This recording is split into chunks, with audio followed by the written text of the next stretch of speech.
বিএনপির চেয়ারপারসন খালেদা জিয়া উন্নত চিকিৎসার জন্য মঙ্গলবার রাত 10টার দিকে লন্ডনের উদ্দেশ্যে ঢাকা ছাড়বেন।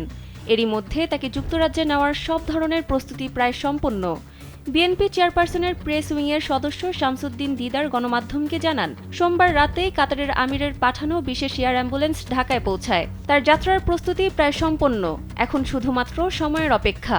মঙ্গলবার রাত 8টার দিকে রাজধানীর গুলশানের বাসভবন ফিরোজা থেকে হযরত শাহজালাল আন্তর্জাতিক বিমানবন্দরের উদ্দেশ্যে যাত্রা করবেন বিএনপি চেয়ারপারসন। কাতারের আমিরের পাঠানো বিশেষ এয়ার অ্যাম্বুলেন্সে রাত 10টায় হযরত শাহজালাল আন্তর্জাতিক বিমানবন্দর থেকে ঢাকা ত্যাগ করবেন তিনি। এর আগে সোমবার গুলশানে চেয়ারপারসনের রাজনৈতিক কার্যালয়ে সংবাদ সম্মেলনে বিএনপির স্থায়ী কমিটির সদস্য ডাক্তার AZM জাহিদ হোসেন এ তথ্য দিয়েছিলেন। তিনি জানিয়েছিলেন, কাতারে আমিরের পাঠানো ওই বিশেষ এয়ার অ্যাম্বুলেন্স হল দ্রুতগামী এয়ারবাস A319। এর ভেতরে রয়েছে অত্যাধুনিক সব চিকিৎসা সুবিধা। রোগীর কঠিন কোনো পরিস্থিতিতে তাকে স্থিতিশীল রাখার জন্য প্রয়োজনীয় সব ধরনের সুবিধা থাকবে এই এয়ার অ্যাম্বুলেন্সে।